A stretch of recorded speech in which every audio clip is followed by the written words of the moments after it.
Galiza, Extremadura, Arraia, Baliza, Beira, demarcación, extrema, división, limiar, limite, raya, separación, marca, marxe, marco.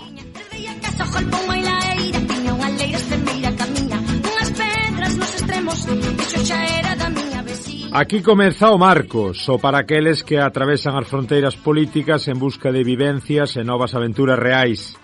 Se es do que lles encanta o lado da lá, este é o teu programa.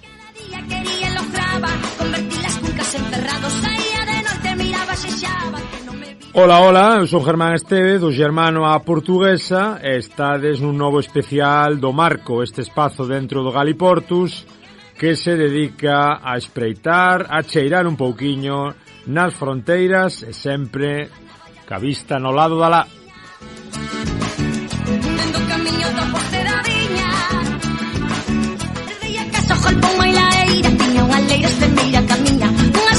Logo das nosas incursións ate terras de Miranda, ao Val do Xálima, ao Bierzo e ás terras orientais galegofalantes de Asturias, achegámonos a outro territorio de fronteira, as Portelas da Seabra, administrativamente na provincia castelo-leonesa de Zamora, mas de alma e fala galega desde hai centos de anos. Alí aínda resisten falantes convencidos que loitan polo que lles foi herdado. Moi lonxe dos centros de poder, esquecidos e non exentos das problemáticas do complexo mundo actual, perviven orgullosos zamoranos de galeguidade firme, galegos de toque zamorano. Coa raia seca de Portugal á vista, falamos con eles sobre o pasado, presente e futuro da lingua neste cantiño tan especial do mundo luso-galaico.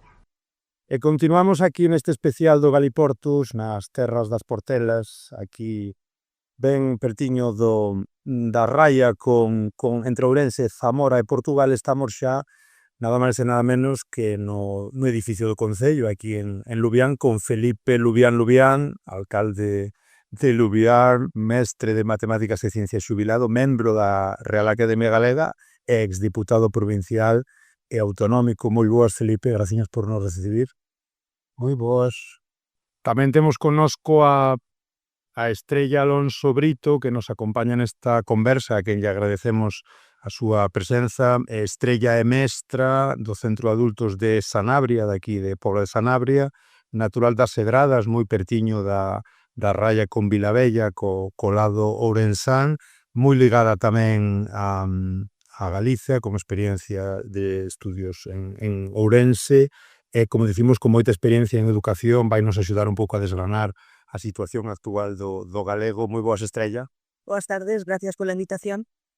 Comezo por ti, Felipe, contanos un pouco como alcalde e como, bueno, digamos, habitante ilustre de Lubián, bueno, tamén como membro da RAC. Sabemos a importancia que ten o galego máis alá das súas fronteiras administrativas.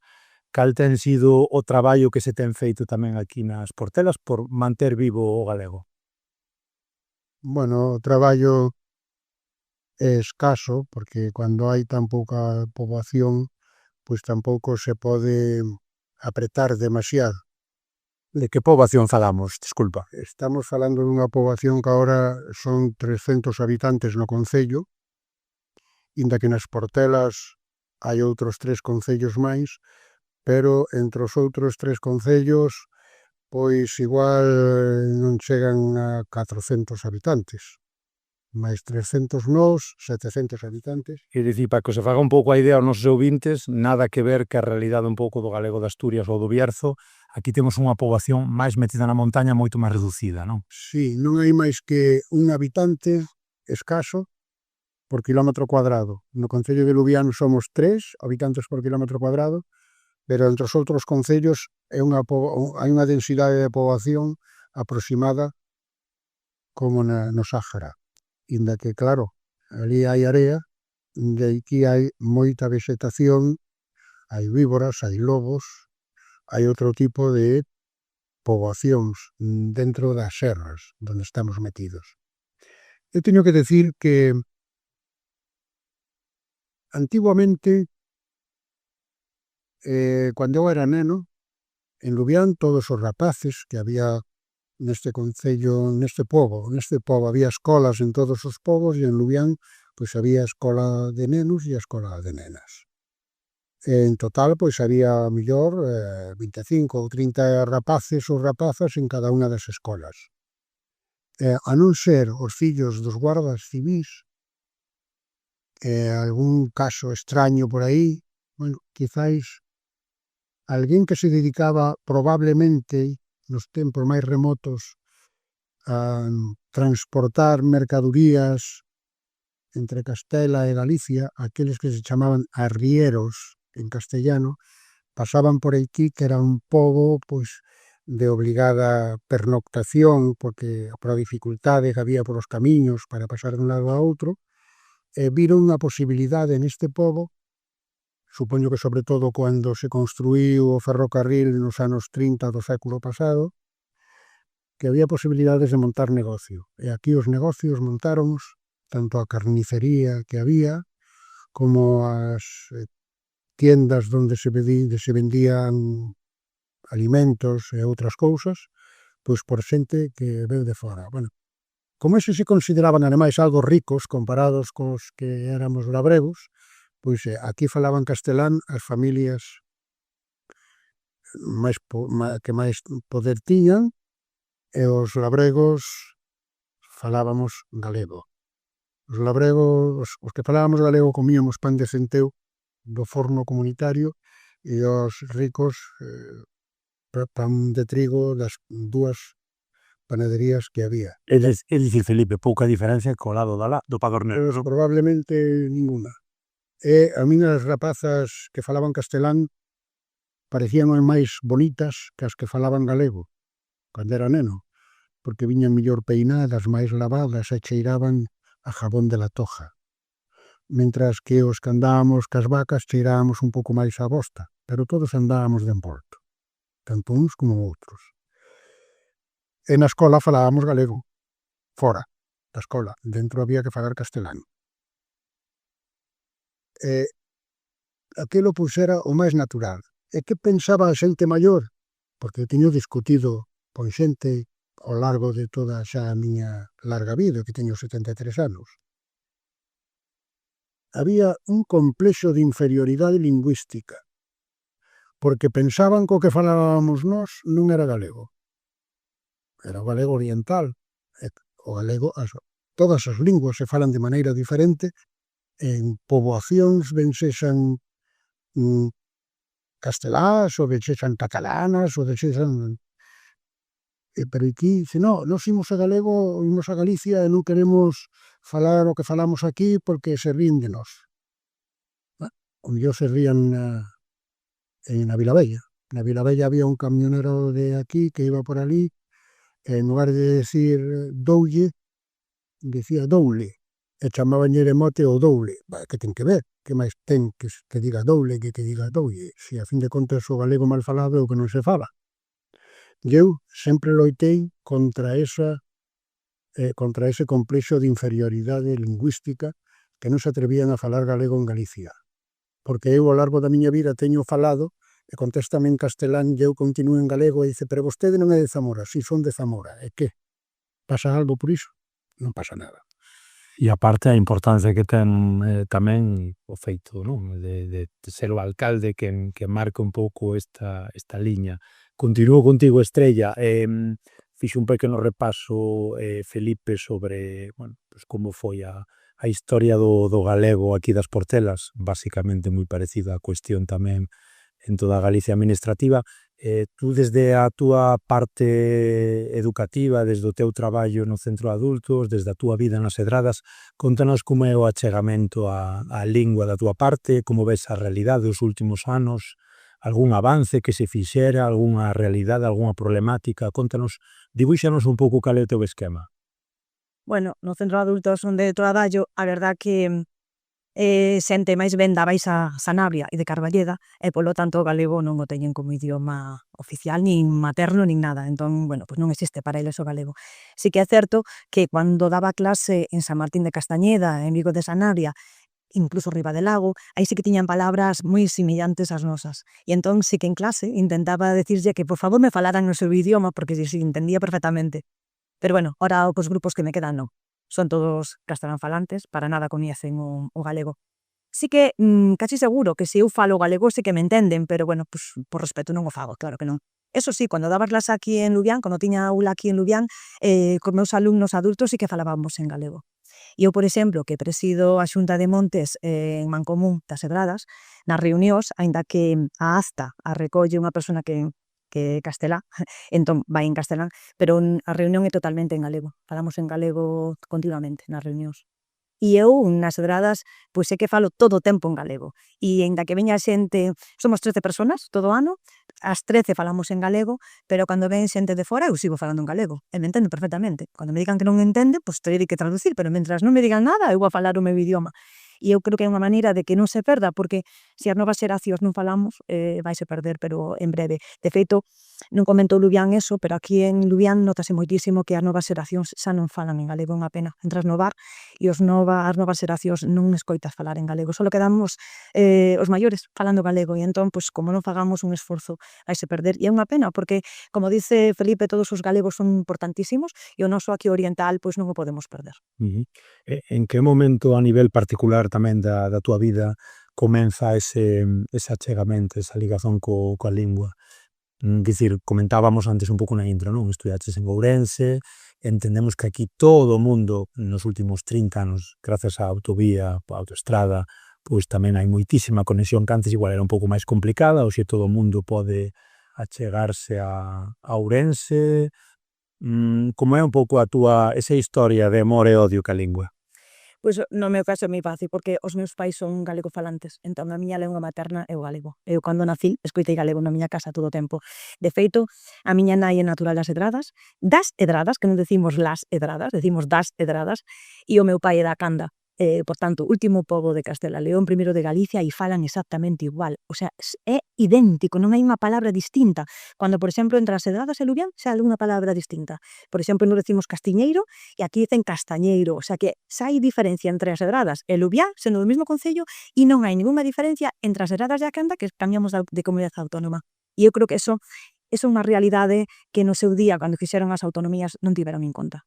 E foi, pois, unha mágoa, porque non se levou a cabo ese tipo de idiosincrasia, de cultura que tiñan que haber conservado e cuidado un poquinho máis.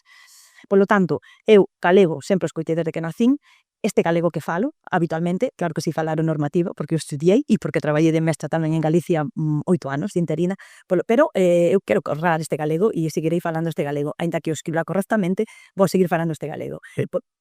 Sí, non iba a preguntar, un pouco cando estás en Galicia pois reclamas ou bueno, chamas aí a atención tamén, pos de manifesto esa zamoranía, se é que se pode dicir, tú te marcas claramente que és de Zamora e que falas galego ou que eres unha galega máis? Non tanto de Zamora, porque somos un pouco exclusivos aquí. Eu sempre digo que son da Alta Sanabria, de feito cando traballo, que me dicen, tes moito galego, tes acento galego. E digo, sí, é que na Alta Sanabria falamos galego, efectivamente, por eso teño ese acento. E despois, gústame moito, pois eso, preservar o noso galego. De feito, teño varias irmás mestras en Galicia, pero unha delas está nas Neves, cerca de Vigo, e fala ese galego normativo que me dá non sei que escoitar a veces. E ela mesma dice, xa non sou capaz de falar o galego noso e tal, porque, bueno, pois que cando deixo de falar, as linguas pérdense, hai que traballalas continuamente para que non se perda. Comentábamos un pouco, Felipe, con Estrella a cuestión pois de que non se tivo en conta a cuestión das autonomías, non? A particularidade do galego que estaba alén da fronteira administrativa, a aqueles estatutos dos anos 80. Gustaríame preguntar se tú como exdeputado provincial e autonómico que votaches moito tempo en política e agora estás en política municipal, tendo moi claras as conviccións a nivel dese galeguismo e dese activismo lingüístico, bueno, fixanos as cousas regular, mal ou moi mal naqueles anos e se ainda se está a tempo de mudar algunha cousa. Refírome entendendo isto como parte de Castela e León. ¿Sí? Como se explica isto hoxe en León, en Valladolid ou na propia Zamora, a diversidade que hai, penso que hai un pequeno apartado aí no Estatuto de Autonomía de Castela e León, como a quen, bueno, las particularidades de... Pero isto había que darlle unha volta completamente ou como ves un pouco a cuestión? Porque tamén Galicia está un pouco enfocada no sego, é dicir, isto administrativamente non a Galicia e dirán desde Santiago, bueno, pois aquelo está fora. Pois mira, eu entrei de alcalde no 1979. Como non sabíamos como facer unha candidatura, pois terminei sendo alcalde, acabei sendo alcalde por UCD, porque fusionamos a candidatura do UCD cunha que iba a ser do Partido Socialista, pero que aquí non veu ninguén a facela, e non fomos capaces, porque non sabía nin o secretario do Concello como había que facer unha candidatura independente, que viñeron os mozos para que eu, que acababa de vir de Cataluña, fora o cabeza de lista. E ao final fusionamos as dúas listas, fomos un pouco hábiles, e o número 1, o 3, o 5 e o 7 foron realmente socialistas, e o 2, o 4, o 6 e o 6 de UCD. Daquela, na máis ao pouco tempo de saír xa como concejales, como concelleiros do Concello, que non tiña 27 anos, había algún que era bastante maior que a min, o número 2 tiña 58 anos, que era o que iba a encabezar a lista do CD. Pois convocáronnos nun cine que había daquela en Puebla de Sanabria, a todos os concelleiros de UCD, o gobernador civil que había naquel tempo, máis os diputados que xa tiña o CD no Parlamento e os senadores, para explicarnos que tiñamos que tomar un acordo de se o artículo 151 ou 133 da Constitución, que eran a vía rápida ou a vía lenta para o Estado das Autonomías, e que tiñamos que coller o da vía lenta, en lugar da vía rápida, que para Castela e León, que había aí un problema, que si Segovia, que si León, que si que Santander, que aquel, lógicamente non foi doado facer o Estado de Autonomías, porque había algún que quería ser uniprovincial, tamén aquí en Castela e León. Bueno, pois eu, naquel momento, que era o ano 1979, levantei a man nas intervencións e atrevíme a decir que para nós era máis importante saber facer un referéndum a ver a que autonomía tiñamos que pertencer. Si a Galicia ou a Castela e León, que era o que se propuña ali, antes de saber si vía rápida. Entón hubo un murmullo ali, que aquelo case se veu abaixo, éramos 100 e pico os concelleiros que tiña UCD. E logo, cando saímos ao acabar aquelo, que dixeron que eso non procedía e tal, que estábamos tomando espinchos, pois miraban para nós os máis concelleiros e chamábanos, aí están os da ETA. O sea que a eses extremos chegamos. Eu nunca fui un revolucionario de, si a fin de contas, estar en Galicia, estar en Castela e León, pois podes ter un amor, un corazón por a cultura e tal, pero tampouco é tan trascendente. O mellor incluso o feito de estar así cunha perna de alá e outra perna de acá, hasta temos certo pedigrí que non o teríamos se fóramos galegos, íntegramente. Pero ainda hoxe... máis exótico, non? Sí, hoxe é o día en que eu escribo prácticamente en galego nas redes sociais. Solo cando quero que me entenda todo o mundo o poño en castelán. Ou lle contesto, ou son moi educado, se alguén me escribe en castelán, eu a esa persona contesto en catalán, a non ser que eu sepa, que eu saiba de que sabe falar galego. Se non, pois contesto en castelán. E a veces, cando escribo castelán, poño as letras en mayúscula para que me entendan ben o que quero dicir. Eso que quero... Pero a fin de contas, pois teño que decirte que logo, cando estuve nas Cortes de Castela e León, sobre todo, pois todas as proposicións non de lei, todas as intervencións que hubo para defender o galego en Castela e León, desde que o Bloque no Parlamento español, no Congreso dos Diputados, fixo unha emenda á reforma que se iba a aprobar do Estatuto de Castela e León no ano 98, me parece que foi cando apareceu ese artigo que xa ten cambiado desde aquela, unha redacción que non era máis que un renglón, que decía que el gallego será obxecto de protección en aquellos lugares de Castilla e León en donde se habla. Máis ou menos, a redacción. E non era o artículo completo, era o apartado 2 de un artigo. O que pasa que a protección, como decía outro, moitas veces é para o museo, non? Sí, É unha protección simbólica. pero eso nos anos eu empecé de procurador no 95, pois tan pronto como saiu isto no 98, estuve hasta o ano 7 de procurador, a 2007, desde o 95, 12 anos, pois fixe todo o que pude como falante galego para basarme nese apartado 2 do artículo, creo que era o 4 do Estatuto de Castela e León, pois para tratar de conseguir que se firmaran convenios con Galicia. Nunca saía a proposición non de lei na súa totalidade como eu redactaba. E había as orientacións de que si te puñan emendas non as aceptaras. Eu, neste caso, aceiteinas do Partido Popular, porque eu puña firmar convenios con Galicia para a educación de adultos en galego, para que os adultos aquí poderan vir á clase e estudiar galego, porque somos analfabetos na nosa propia lingua. Ao final facían unha emenda, quitábamos de adultos, e entón unha únicamente de dar algo de galego nas escolas de Castela e León, do Bierzo e de aquí, alá nas horas de coñecemento do medio, pois dar un día a semana coñecemento do medio en galego. E entón, antes de que se quedara sin nada, pois aceptaba esa emenda, porque por lo menos así, deste xeito, pois entrou o galego nas escolas. E logo tamén pois fixe outra para que o galego se levara á Escola Oficial de Idiomas de Ponferrada, que está, conseguímolo. E tamén na enseñanza secundaria, pois que o fora como unha optativa. En Sanabria foi imposible.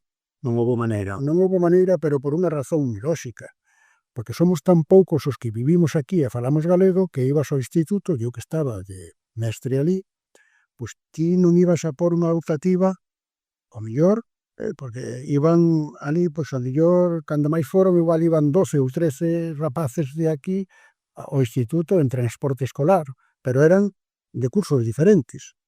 Ao mellor, pois había 2 en cada clase, non iban a dar unha vocativa para unha persona que elixira o galego ou para... Eso foi imposible totalmente. E eu iso comprendino tamén, porque me decían ali os compañeros, pero como vamos a poner o gallego como optativa si en primeros... Se un pai o pide, como dirían no caso de Cataluña, non? Xa. Se é un debate máis amplio. Pero aquí non somos de Esquerra Republicana de Cataluña, que por certo ese diputado que é o portavoz, a miña é o que mellor me cae agora neste momento de todos os que hai no Parlamento, porque é un figura e é un xerio ese persoa. Non me vou meter en tanto fango, eu simplemente viña pola vía lingüística, non? Pero díxeme preguntarlle a Estrella.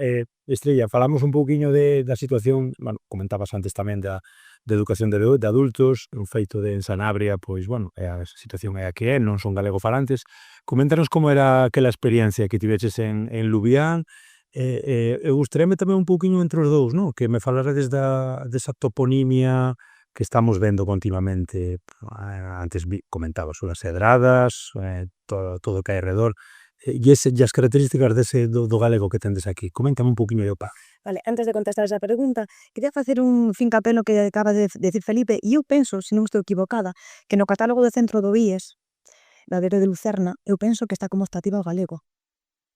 Oxe, por hoxe, O que pasa que igual despois non hai demandantes, pero no catálogo de centros está.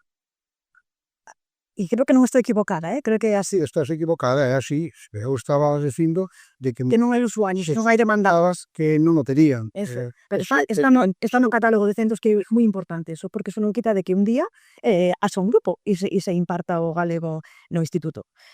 Con respecto a toponimia, pois efectivamente intentamos cuidar e preservar todo ese tipo de vocabulario. De feito, ahora mismo nas Adradas, que lógicamente as calles teñen o seu nombre, non? Pero nos imos a facer como unha especie de alternativa e entón imos a poñer letreiriños non oficiales, sino extraoficiales, donde vamos a preservar e a intentar volver a chamar os sitios como lle chamaban os nosos pais e os nosos avós. Pois para iso, para que non se perda esa toponimia. E bueno, é unha pena porque cando se collen os mapas, eu que son medio montañera, e vas polo monte adiante e abres cualquier GPS, Sí. vas vendo que os nomes están traducidos moi mal traducidos. E bueno, a min a verdad que me gustaría que, bueno, que eso se tuvera en conta e que puidéramos outra vez recuperar os nomes nosos, tal cual se decían. E non están malditos, porque a xente dice, non, é que eso está maldito, sería, bueno, sería non, era así e tería que seguir seguindo así. Esta era unha situación que tamén existiu na Galicia administrativa e que se superou, Sí. que tamén se superou xa nos 80 e 90. Aquí aínda se está nesa disputa. Sí, de feito, mira, nas Dobradas, unha das rúas máis largas que hai, chámase San Pedro, e a verdad que preguntamos aos avós e aos pais, e é que San Pedro era un cacho, pero non todas as rúas, o sea que cada cachiño tiña o seu nome. Pois iso, temos un proxecto dentro da Xunta de Montes que vamos a intentar recuperar todos esos nomes e bueno, pois facer especie de letreiros, non oficiales, evidentemente, porque eso habría que cambiar catastro e demás, pero vamos a facelo pois para que as novas xeracións non se olviden desos nomes, porque senón van a desaparecer totalmente, porque non están en ningún sitio, e o que non se transmite de forma oral e de forma escrita vaise perder. Vou ir acabando xa. Este é un podcast galaico-portugués, estamos a poucos kilómetros de Portugal, sempre buscamos ese achegamento, aínda que sexa nesta sección do marco tan ubicada, non? Tan enfocada cara ás variedades do galego, pois, como digo, sempre estamos botando un ollo a Portugal. Como é a vosa relación? Falábamos tamén con Xavier, aí a poucos kilómetros do lado de Ermixende, da Raya. Como é a relación nun sitio como as Portelas con Portugal, que lembremos, teñen Zamora estamos a hora e media, Ourense está a hora e media, todo está a hora e media, Braganza pódese decir que a gran cidade ou a gran vila, digamos que si, o gran centro de referencia urbano que sí que tendes un pouco máis perto. Como é a cuestión aquí con Portugal nesta raya seca tan difícil? Bueno, a raya foi moi difícil de borrala. Porque cando hai unha crencha, unha raya posta aí, sobre todo que levaban uns coches a matrícula negra e outros matrícula branca, eu teño tanta experiencia nesto que, por exemplo, falando co gobernador civil de Braganza hai moitos anos, ali onde o Castelo de Braganza estaba tamén o alcalde de Puebla de Sanabria comigo, o alcalde, o sea, o gobernador de Braganza falaba o castelán así con ese acento portugués e eu falaba o portugués galeguizando, o sea, portuguesando o meu galego. E hai un momento no que dice o gobernador civil, mas você fala muito ben o portugués, parece mesmamente portugués. E dice o alcalde de Puebla, será por la pinta. E logo decía, yo quería sorber las palabras, pero ya las había escupido y no las quería sorber para dentro porque me salió así. A min pareceme que os portugueses, sobre todo máis na parte de Galicia que aquí, porque teñen esa estrada que é un pouco mellor para ir hacia Viñais, bueno, por aquí en Ermixenlle tamén se pasa a Braganza, pois nos de vez en cuando imos ali, e teño que dicir que eu, cando estuve nas Cortes, pois vi que en Portugal, nos medios de comunicación que saían tanto en Portugal como en España, pois os da diplomacia das provincias do norte de Portugal queixábanse de que eles ali estudiaban español, aunque fora como optativo, sobre todo aquí con Galicia, e sin embargo en Castela e León, que estaban Salamanca e Zamora como provincias, aí non se tiña en conta ni se ofrecía o portugués como optativo. E fixen unha proposición de lei tamén, basándome niso, para que en Castela e León, tanto nas provincias de Zamora como Salamanca, se pusera o portugués como optativa. E a persona que me rebatiu do Partido Popular nas Cortes era un médico de Ponferrada, da parte de Ponferrada, e que saiu en contra a pesar de que en Ponferrada, co aquelo dos mineiros, había xente que portuguesa que había aí, que ojalá non se pecharan as minas, ni nada deso, para que... E creo que non sei se na escola de idiomas será ou non será o portugués, probablemente será. No Instituto tamén. En instituto tamén, pero un momento, verás. Cando eu como era o ponente, fui o que acabei, que tiña 10 minutos de intervención na Comisión de Educación e Cultura. Dixe, ¿puedo hablar en portugués? E dixo o presidente, es usted el ponente, hable en lo que quiera. E dixe, pues mire ustedes, iba yo un día pasando. Los portugueses y los españoles quieren trabajar conjuntos, los zamoranos y los de Braganza quieren trabajar conjuntos, pero resulta que deciden hacer una carretera que vaya desde Ermixende a Portugal. Y como unos hablan portugués y los otros castellano, no se han entendido muy bien, o por lo menos esa apariencia da, porque en la parte española, desde la Tercera, que está en el Ayuntamiento de Ermixende, a la frontera, se ha pavimentado el camino y es una carretera. Y yo creí que era una carretera también en Portugal, y entonces salí con mi familia para ir a una romería, y cuando llegamos a la frontera, aquello se transformaba en un camino. A lo mejor los portugueses lo hicieron por no entenderse con los españoles por otro lado. Y ahora hay dos caminos que... Isto dixeche en portugués? No, esto falando castelán como ahora. Entonces le pregunté a un pastor que había con unas cabras allí y un burro zamorano leonés. Bueno, más leonés que zamorano, porque outro era de Ponferrada, Portavodor. E dice, ai, señor, eu vou ca familia a Romase de Santa Rita, vou ben por aquí, podo pasar co meu coche por ese camiño, o meu carro por ese camiño. E dice, ai, non vais candallar vos o carro, para aquí non. Deixo o carro aquí e levo o meu burro. Levo o meu burro, que pode cabe toda a familia nel, ata lá. E dixe, ai, non, mire, o burro vai ter que deixarmo vosé, para ir a Fuensaldaña, para sentalo no escano do voceiro do PP no noso Parlamento. Acabara eso, díceme, señor Luviado, si usted quiere que eso aparezca en el diario de sesiones, se lo tendrá que dar por escrito. Lo llama al orden. No me chamou a orden. E escribín yo de asista no diario de sesións, con ese portugués, nese galego aportuguesado, aquí de Luvián, ali feito, e aquilo foi, pois... E o día seguinte, que había un pleno, e os primeiros que chegaban ali a Fuensaldaña eran os de lonxe, chego eu e hasta o de Ponferrada ali, nunha punta lendo un diario, onde chegábamos ao millón un cuarto de hora antes de comenzar o pleno, na cafetería.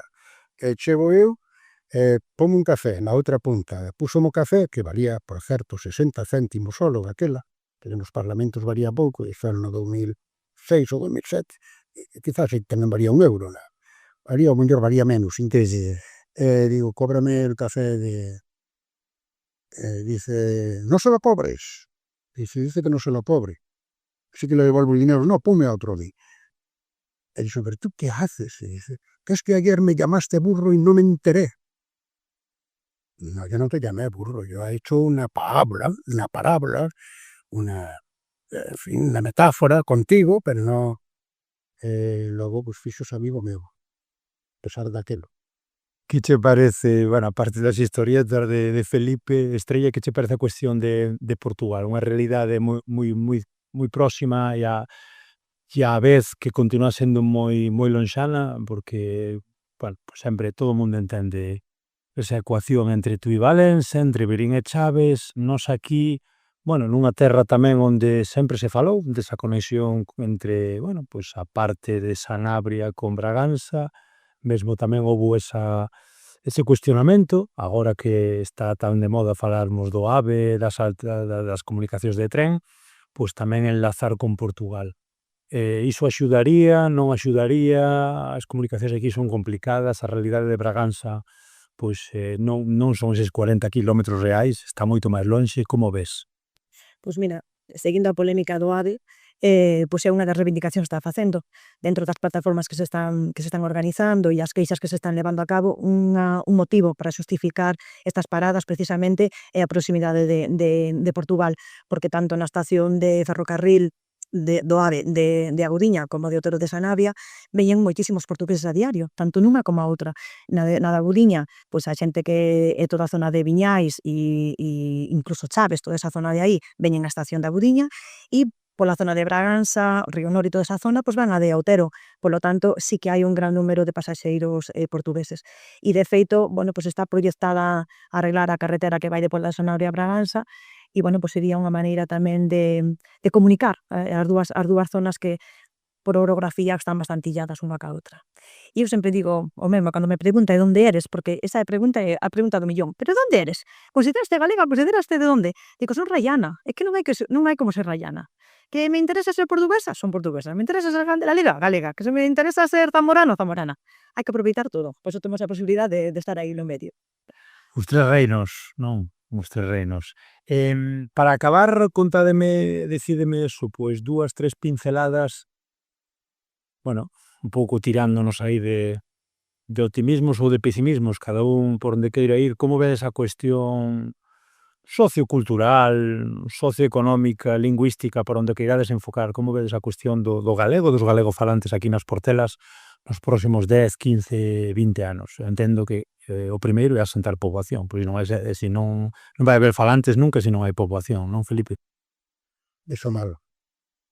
Pero mal, moi mal, nunca o vi tan mal. Hubo un momento en que decía antes que falábamos galego todos na escola, menos os fillos de xente que estaba aquí como funcionarios. E comentabas tamén, disculpa, unha off the record, unha visita na época do bipartito galego Quintana tamén estivo por aquí, interesantes un pouco por esta realidade. Bueno, en realidad era por as obras do AVE, para que fixeron a manifestación nesta estación, porque esta estación era, falaban de 2 dramas, Zamora-Lubián e Lubián-Ourense.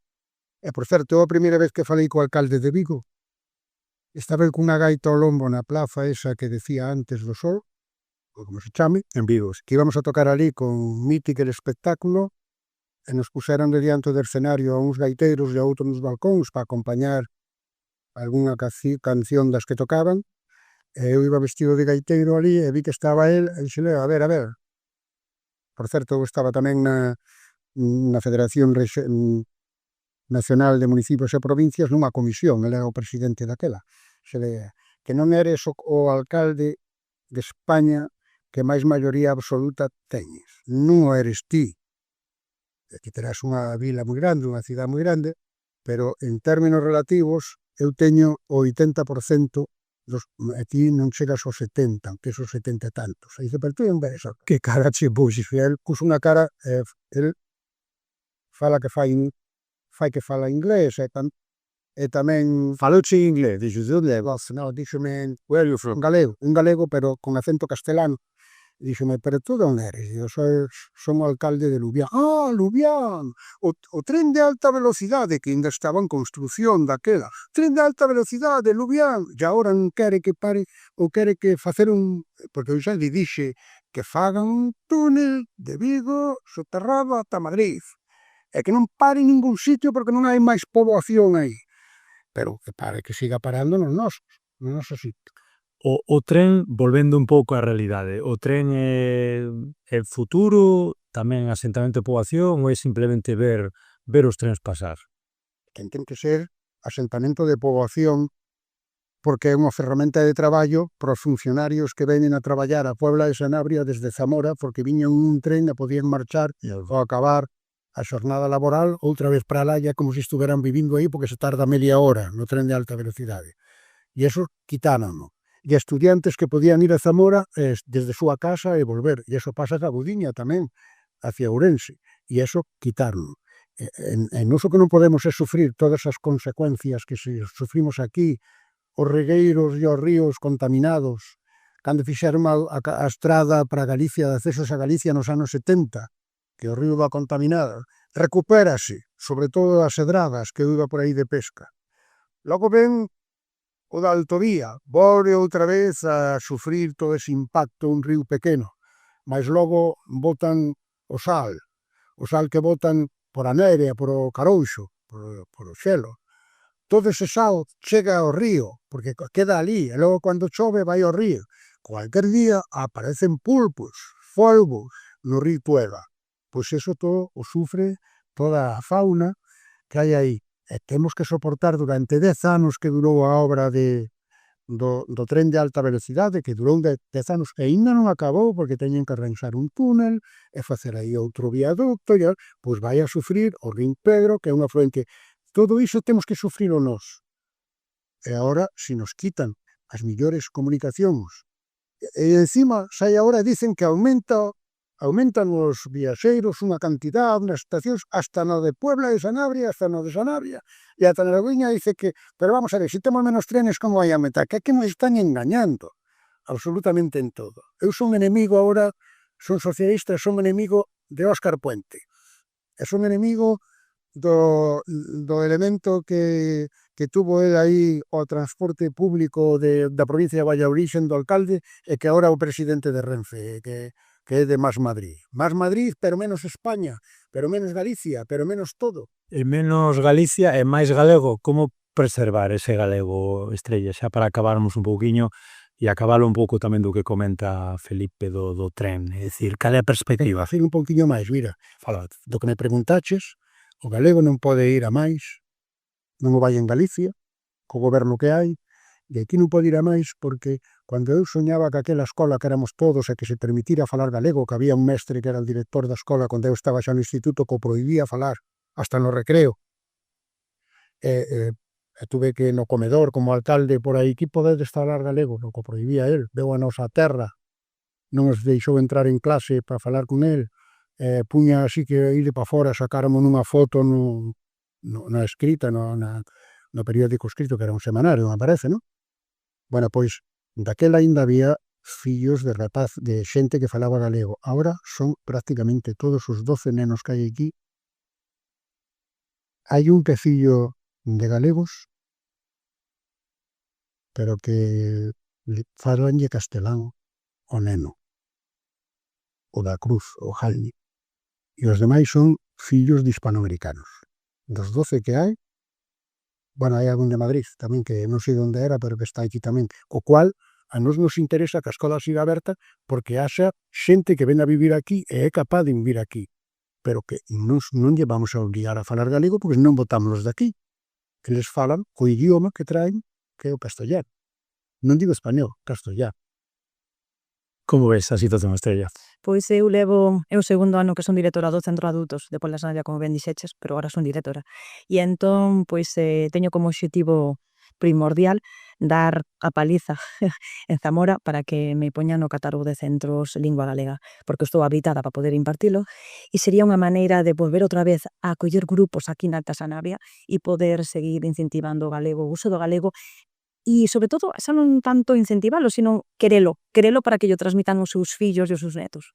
Así que neso estou, vou loitar para que me concedan ese honor e eu poder virme outra vez a Alta Sanabria a impartilo. Ojalá se cumpla. Pois un placer tervos os dous aquí neste especial do marco do Galiportus sobre as Portelas, sobre o galego, este pequeno gran galego que temos aquí no Oriente, non? A cabalo entre os tres reinos, entre Zamora, Galicia e Portugal. Graciñas polo voso tempo, e a última palabra, por si queredes un último desexo ou un último saúdo. Felipe.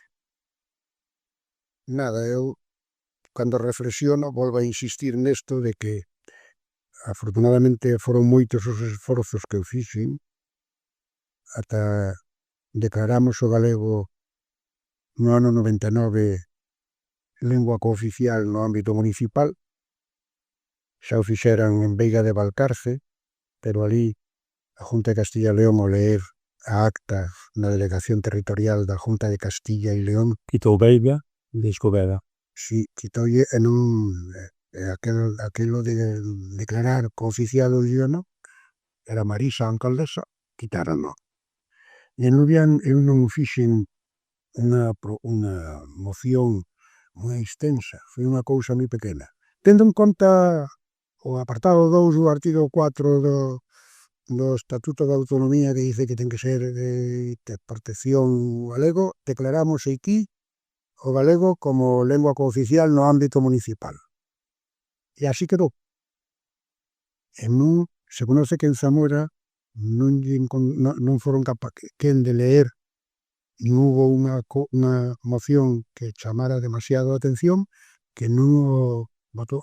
A Marisa dixéronlle que se quitaba aquelo que le facía unha residencia no Pobo. Non sei se lle fixeron ou non. Aquí non ofreceron nada e a residencia fixémola nós, sin necesidade que nos axudara a Junta de Castilla e León. E seguimos nese momento desa cooficialidade real. Sí, claro. Eu todo o que... Porque, por exemplo, o das rúas, excepto calle, o que pasa é que si viña San Pedro, pues San Pedro, pero como se chama outra calle? Pois hai dúas. Da iglesia, calle da iglesia, é como figura no Sí, pero a outra, a outra que vai ali Ibérico. hacia o depósito da agua. Calle Barreira. Barreira. Pero creo que non chamaban calle Barreira, era a fonte. A fonte. Pois eu vi calle Barreira no Castro e a Barreira É que no catastro figura así solamente. pequenas rúas como a calle Cachífera, que non sabe ninguén o que significa, que eso debe de ser anterior ao galego. Parece árabe. Parece, verdad? Calle Cachafuz, tamén, que empeza con G, pois eso estaban aí a como se chama, e así queda. Xa chegarían os árabes antes co ave. Antes que o ave. Antes co Abel. Graciñas tamén, Estrella, a ti polo teu tempo, pola túa galeguidade e polo teu exercicio consciente dela aí no Centro de Adultos de Sanabria. O gallá vai a cousa avanzando e vaias poñendo pouco a pouco tamén pedriños nese camiño. Moitas gracias a vos por darnos voz e facer que este galego siga pa diante e non desaparezca. Grazas. Un placer, Felipe. Grazas, eu digo mesmo que Estrella de vir aquí. En fin, estamos a vosso dispor para o que precisedes. Moi ben, pois un saúdo grande e un abrazo para toda a xente daqui das Portelas, que lembremos, inclúe a zona de Ermixende, de Lubián, cara arriba, cara a Porto, Pías, Xacova, aquí a Cibeiros, que é un pobo non decimos, a min nas redes sociales cando poño a Cibeiros dice, ese Cibeiros? Entón, a min é a Cibeiros. Que mellor maneira de acabar a entrevista que con toponimia rica que parece que enche os oídos. Bueno, aquí Quique Costas mandou a alguén para facer a toponimia, para facer un estudio sobre a toponimia, pero non a acabou. Acabou en outros lugares e aquí é unha pena, pois todo o Concello, que non fora capaz de acabala, que debía ser un traballo que tiña que facer para a Universidade de Vigo, e gustaríame que se fixera para recuperar non os nombres das rúas solo, sino todos os nombres dos eidos de todos os lugares do... E a última, que isto é moi dinámico, non? E parece que levamos pechando a entrevista 10 minutos. Tanto no Bierzo como na zona de Asturias Occidental, pois está aí por riba tamén o traballo dun dicionario. Hai opcións dun pequeno dicionario tamén das Portelas coas características do galego específicos de aquí, ou digamos que estamos tan relacionados ca zona de Viana, da Gudiña e demais que prácticamente as diferencias non caben para unha gramática ou para un dicionario? A mí pareceme personalmente, eu non sería capaz de facer un dicionario, ainda que fago algunha traducción, teño intervido en algún libro. Hai unha novela que non me acordo como se titula, que me pediron a min, por favor, que unha personaxe do libro, que era unha camareira, era de Lubiana, e entonces que lle dera un repaso, prácticamente deixei yo como estaba. O libro é que un apagón, non me acordo como se titula agora, un apagón, marcha a luz, non funcionan os avións, non funciona nada, escrita por alguén de Santiago, non? E teño, feito a traducción, dar un libro de aquí ao galego, logo ten que ser o Concello prácticamente que moi dique comprando non sei cuantos libros, pero creo que un dicionario non faría falta. A min chégame co de Estravís, que me costou 30.000 pesetas nos anos 80, e logo o cabronazo del pasouse a lusofonía.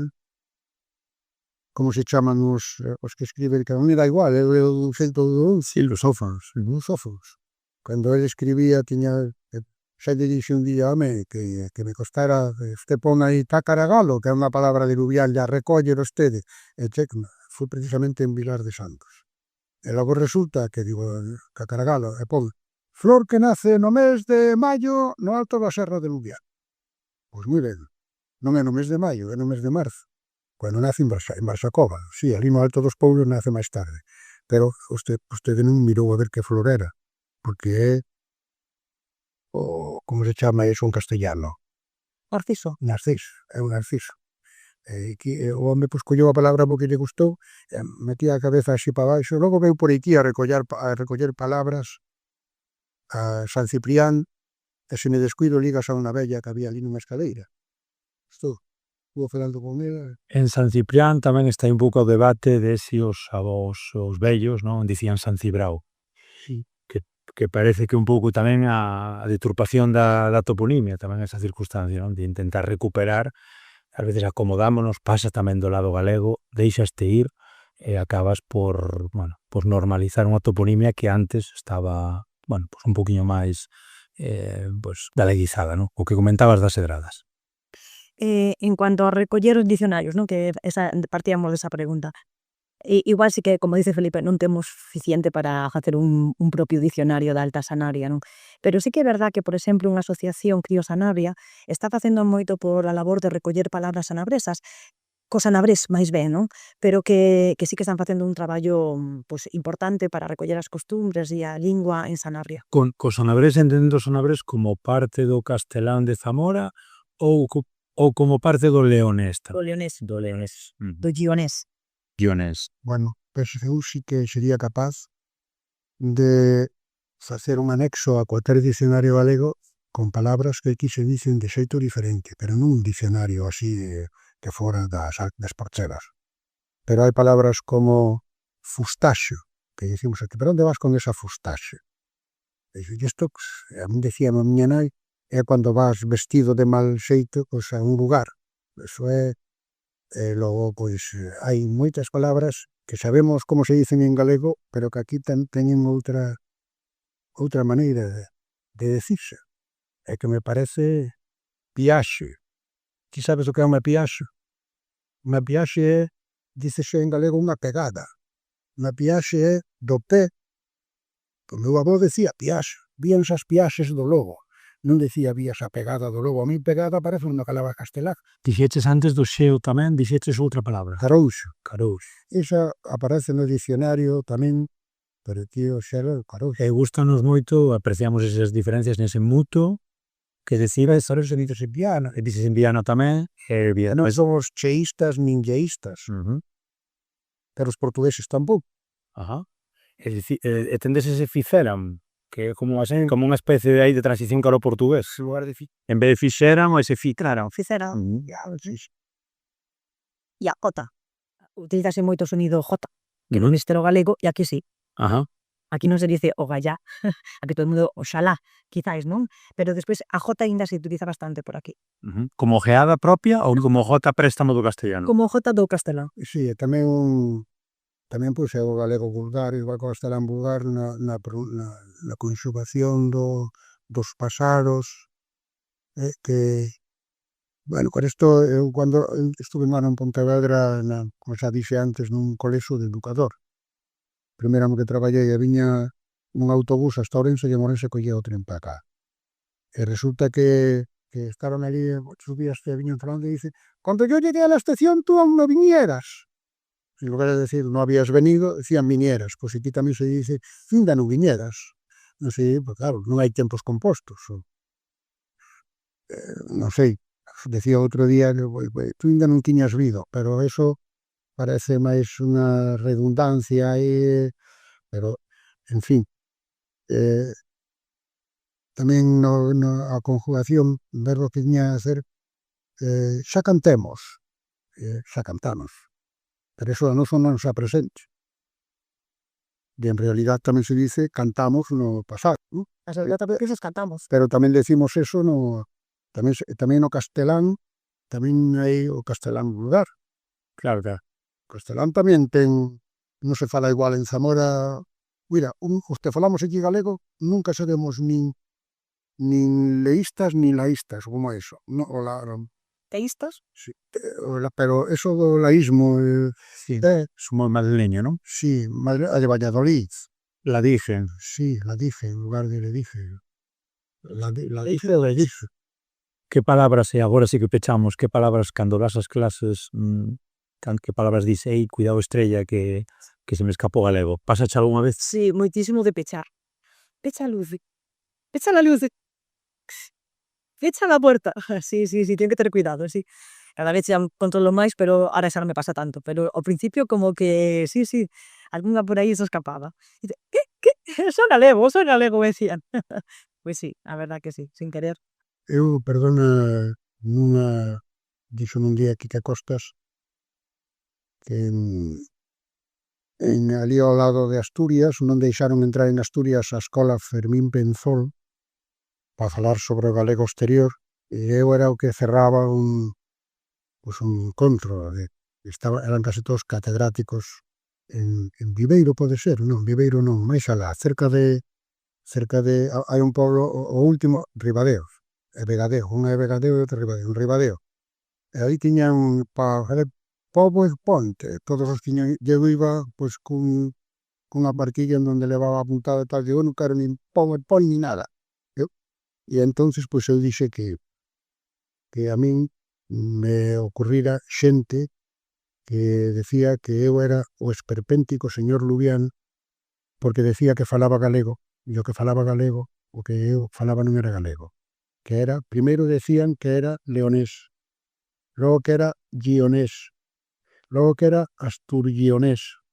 E digo, cualquier día van a decir que o que falo eu é o cunilingües. E entón quedouse todo o salón en silencio, que dixo, que metía pata, cando empeza a reírse para allá, digo, todo o mundo reírse, non vou dicirme que Costas. Animal, as catedráticas que había ali a decir que falabas o cunilingües. Digo, non, eu digo que cualquier petimetre, por aí, cualquier día aparece dicindo que falo o cunilingües. Quedounos claro que falades un galego espectacular. E o gallá moita máis xente aquí nas Portelas o falase e o fale no futuro. Graciñas, agora si pechamos, nunca me dito, pechamos a entrevista e outra vez agradecidísimos polo voso tempo. Grazas.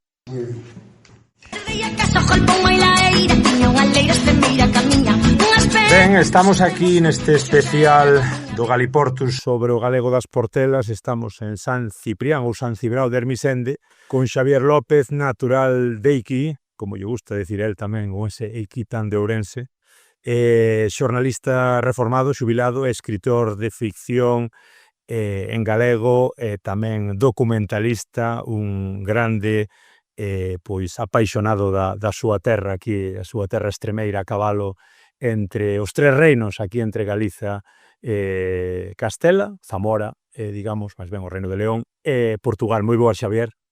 Boas.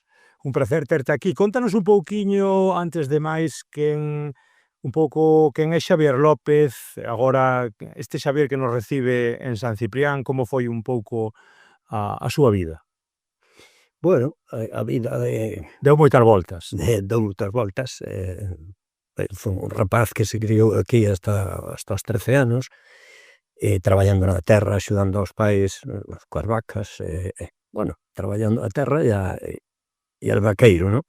Despois puden estudiar con becas, unhas becas que tiña Franco, por certo, as mutualidades laborais, puden estudiar, fixen xornalismo e despois traballei en diferentes medios. A vida a muller levoume para Galicia porque traballaba ela xa en Santiago, entonces eu que de estudiante ou na mili disfrutaba ou gozaba cando me encontraba con galegos porque me sentía galego, aunque fose natural de Zamora. Despois, acabei recuncando en Santiago de Compostela e ali xa traballei en medios, en periódicos ou despois en gabinetes de comunicación e digamos que sufrí un doble proceso. Primeiro foi de rapaz un proceso de escolarización en castelán que era bastante ver como hasta os maestros se rían de nós polas patadas que le dábamos ao idioma castelán, porque igual queríamos decir ceboja en vez de cebola, en vez de cebolla decíamos ceboja ou cousas desas.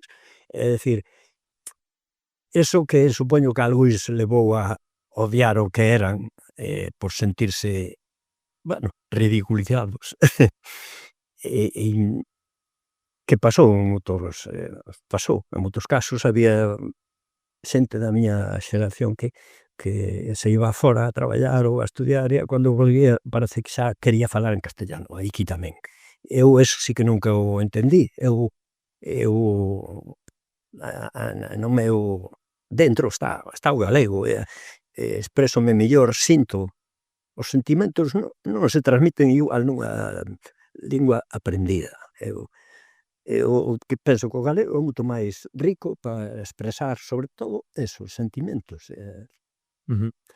Como era a vida en Santiago naqueles anos, Xavier, tú tiñas que exercer un pouco de zamorano ou, digamos, zamorano orgulloso de falar galego con esa pertenza a esa galeguidade, ou xa te, digamos, xa te inmiscuías, xa estabas nesa órbita galaica na que, bueno, non deixaba de ser pois a túa zona, un apéndice máis desa Galicia. É dicir, dentro de ti, ahora que falas de sentimentos, non?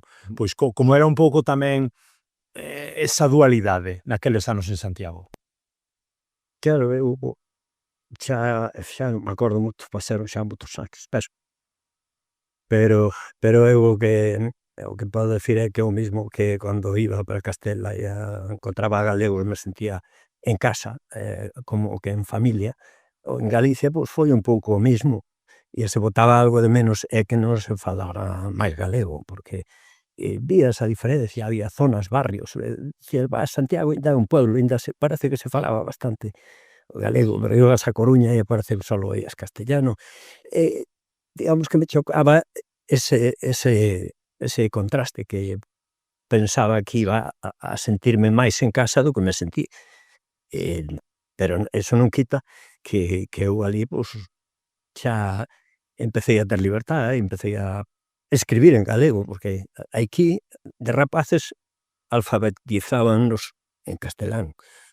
E, bueno, o castelán, pois, o español, o castelán chega a máis xente, vale, pero eu ese proceso vivío de rapaz e despois viví o contrario.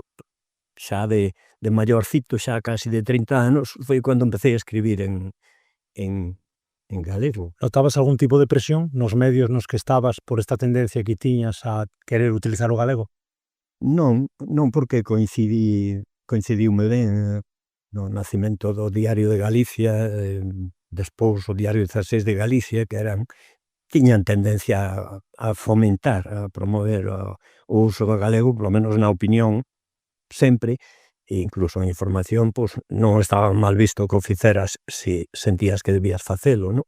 E despois tamén traballei na nosa terra, que entonces xa era o galego sí ou sí. E despois o resto, pois, non sei, creo que xa... En que ano volves para San Ciprián? Bueno, digamos, aínda acabas de estar en Santiago, é dicir, aínda continúas indo moito pola capital galega, mas en que ano, digamos, que xa como xubilado, como reformado, comezas a facer a vida que queres aquí na aldea que sempre quixeches? A partir dos 2000 e algo?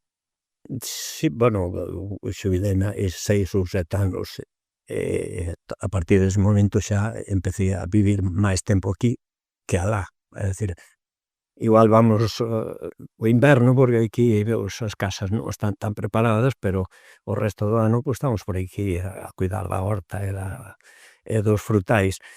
Hai, sí, 6 ou 7 anos que volví a pechar o círculo e a volver a infancia de outra maneira. E como ese regreso, bueno, evidentemente moitas cousas positivas, algunha negativa, sempre está esa morriña, esas saudades de tempos pasados, como como ves a situación desta zona do Lubián, de Ermixende, das Portelas, a nivel un pouco do idioma tamén, dese sentimento de pertenza, foi a menos, continúa igual, hai moita xente tamén de fora, como está a situación?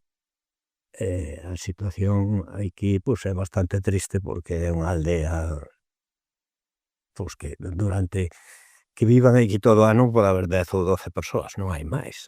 Entonces non ten moito que ver con Lubián, que ainda é un lugar onde hai vida, xente que traballa, e hai máis xente. Supoño que aí a perspectiva que pode haber é totalmente distinta. Aquí non deixa de ser triste ver que sí, que os que estamos, incluso contándome a min que non estou todo o ano, os que estamos vivindo aquí, pois somos en vías de extinción, non? Estamos, somos todos maiores, sí, que no Brau cambia todo e hai un montón de rapaziada. Aí, pois, hai sentimentos encontrados, hai moita xente que non viviu desde rapaz co galego e non fala galego nin os que naceron máis vinculados aquí. En cambio, hai outros que, por exemplo, como pasou a min, que se asentaron ou en Galicia ou que viven, entón, aí sí, hai unha nova xeración de xente que se sinte de aquí, que ven aquí durante todo o grau, e incluso rapaces pequenos que falan galego perfecto, e que dá a impresión de que no futuro seguirá habendo galego aquí, aunque nós nos vayamos, que sí hai algo, pouco, porque este lugar é pequeno. Cales son as características un pouco, contanos para que nos estea a escoitar, desde a órbita galega e sobre todo desde a órbita portuguesa, pois un pouco as particularidades do galego aquí extremeiro, deste galego, acabámoche de escoitar un aquí, ese muto tamén, que particularidades ten o plural tamén, contanos un pouco. Bueno, eu creo que é difícil de facer un mapa da lingua, non? Eu sinto que falamos o galego de Valdeorras, por exemplo, Oriental.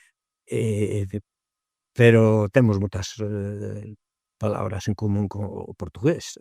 Estamos agora mesmo a 5 kilómetros de Portugal, da raya, escasos. Hai menos, en liña recta hai menos. Estamos aí a un paso.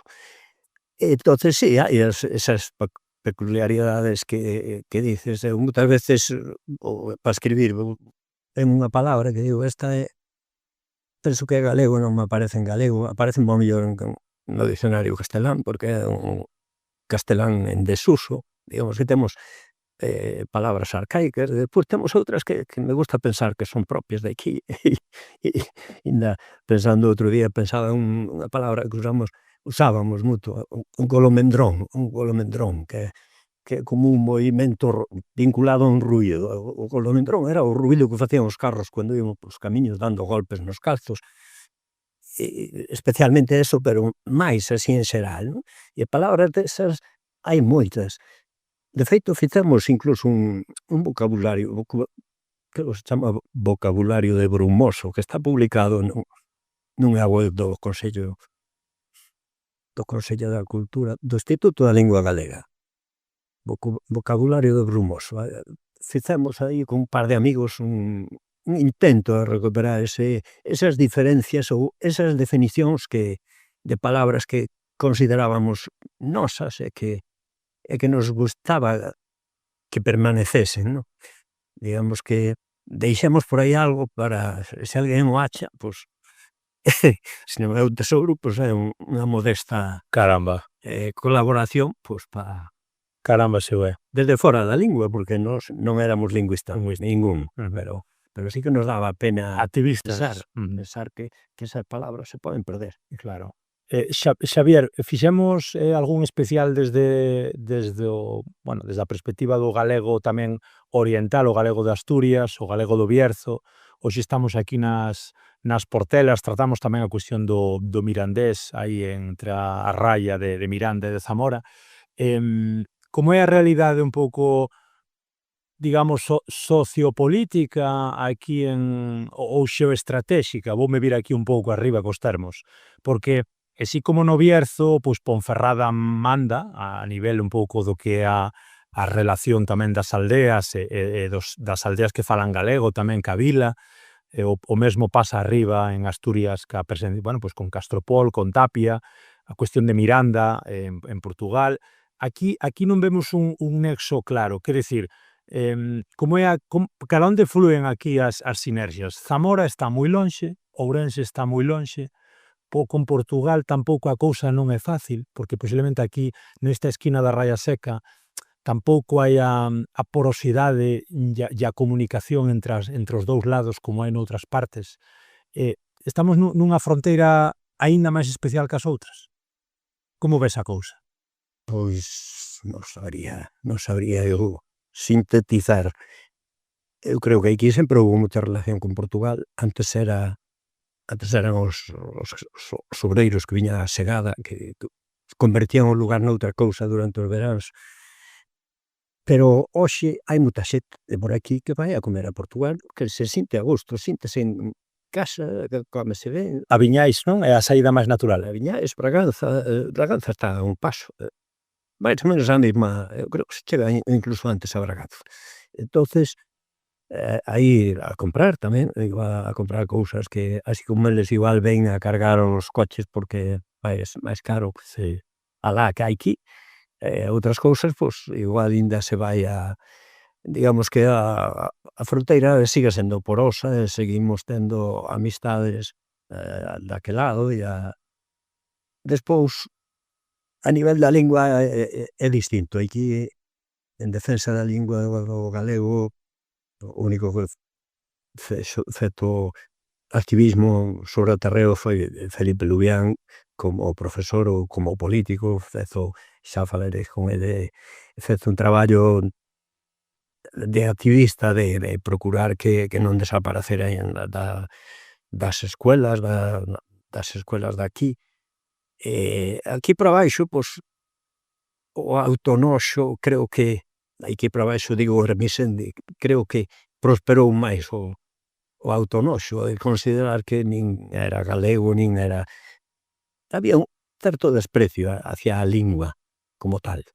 Incluso desde algún maestro, como Felipe era unha cousa, aquí tuvemos outro maestro que menospreciaba o galego. O galego nin...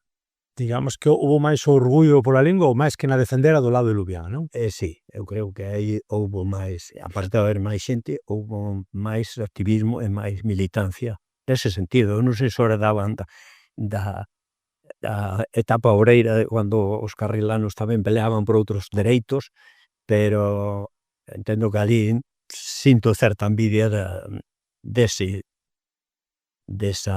cuidado, non? Dese cuidado pola lingua, dese apostolado, digamos. Quédanos un par de preguntiñas, Xavier. O primeiro, contanos un pouco sobre a túa esa tarefa tamén tan interesante, a parte da túa horta que nos dicías, pois ese aspecto tamén de documentalista tan interesante, esa maneira un pouco de documentar a vida da xente que nos está deixando tamén, con un modo de vida que se nos está indo. Como é ese traballo tamén altruísta, entendo, que estás levando a cabo ca túa filla, dixécheme, non?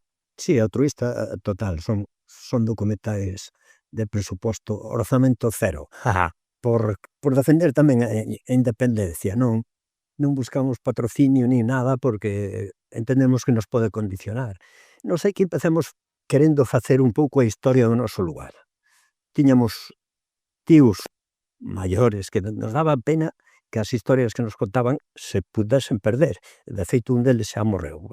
Aos 103 anos, cubriu a vida, pero antes de eso, pois fixamos un que 100 anos entre tres reinos. Digamos que é a historia de San Ciprián de Ermisen. A historia mirando 100 anos atrás. Como se vivía, como se nacía, como se namoraba, como se vivía, a migración, o contrabando, a morte en sí. Digamos que fixemos un repaso a toda eso. E a lingua, todo é en lingua galega, cada un fala a súa maneira, incluso entre personas hai ese foi o primeiro, e a partir de aí, pois, dixemos, e por que non máis alá, e por que non ampliar o territorio? Entonces fixemos outro sobre as rapazas pastoras que de pequeniñas xa iban detrás dos magotes, aí xa metimos a xente de Porto, de Lubián, de Alta Sanabria. Despois quixemos ir algo máis alá, fixemos Vidas na Fronteira, que está en YouTube. Bueno, de rapazas pastoras está en Filmin, que tampouco non somos profesionais, pero digamos que Pero aí está ese material.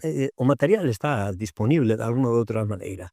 Vidas na Fronteira, que ensayamos o territorio, fomos ata Río Nor de Galicia e Castilla, fomos a Ceibe, a esta zona de Braganza, os lugares fronteirizos, e falamos cos de por aquí, e aí sí que a nivel de lingua, pois tamén hai o contraste de como se fala nos lugares, noutros.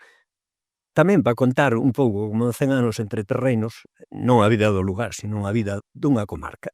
De alguna maneira ten similitudes, sois traballos con outros, e nese empeño seguimos, e a parte deses etnográficos, saíron os outros documentais de carácter de recuperación da memoria histórica, porque aparecen, aunque non os busques, e aí temos unha historia dun exiliado de Requeixo que é moi emotiva, que tamén temos publicado en YouTube.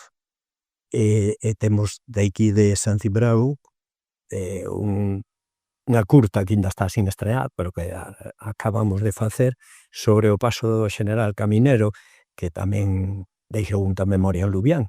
O Xeneral Caminero era republicano, enviado polo goberno da República para intentar parar o levantamento dos cuartéis do noroeste.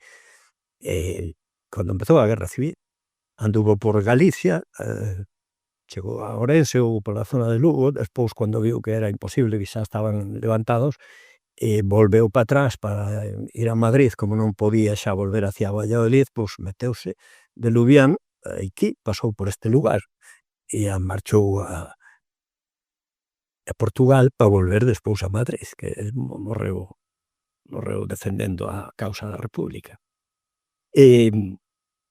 En fin, que sen hasta nun lugar tan apartado, tan pequeno como este, pois aparecen historias que ainda hai testimonios directos dese paso, e que nos parece que son pedras preciosas que hai que rescatar, non? Entón andamos por aí moi enchufados neste tema. E hai algunha sorpresiña que esteades preparando que nos poidas anticipar? Bueno, sorpresiña importante, pois non, temos pendiente facer ainda un documental sobre, non me vai a pisar nai, sobre a vida coas vacas, xa fixemos un sobre as matanzas, que todo o proceso de matanzas, como era unha economía doméstica moi especializada e moi orientada a matanzas, que era un traballo en común dos veciños, e que despois permitían ter unha despensa para ter proteína todo o ano, non?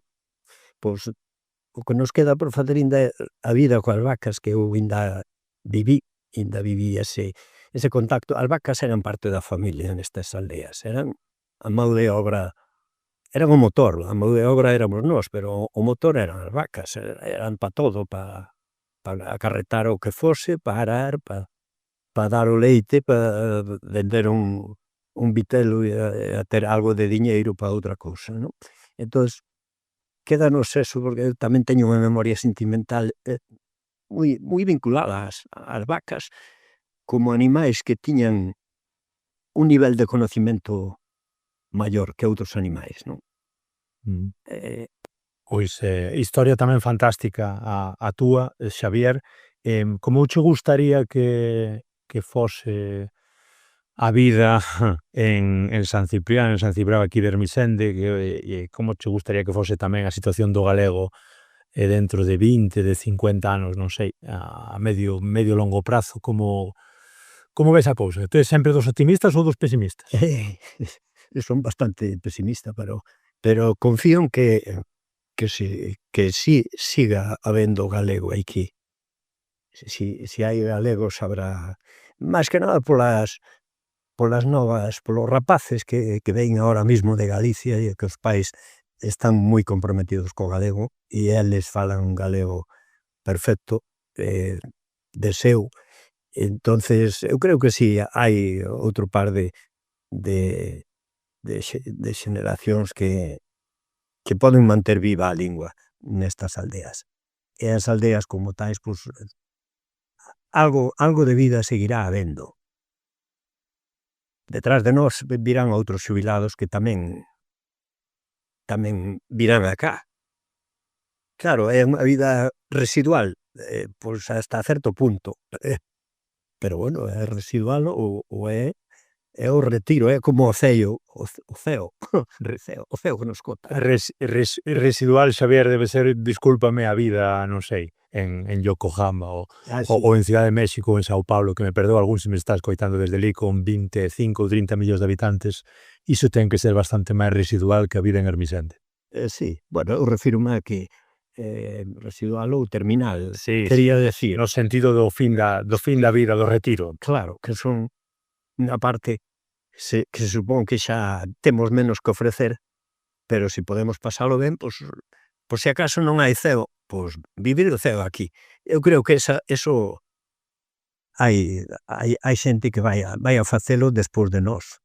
Entonces, a aldea seguirá asistindo e o galego tamén, espero que 100 anos máis, polo menos. Ou 1000. Graciñas, obrigado polo teu tempo, Xavier, polas túas leccións e a seguir disfrutando das cousas que fas. Gracias a vos, un placer. Até a próxima.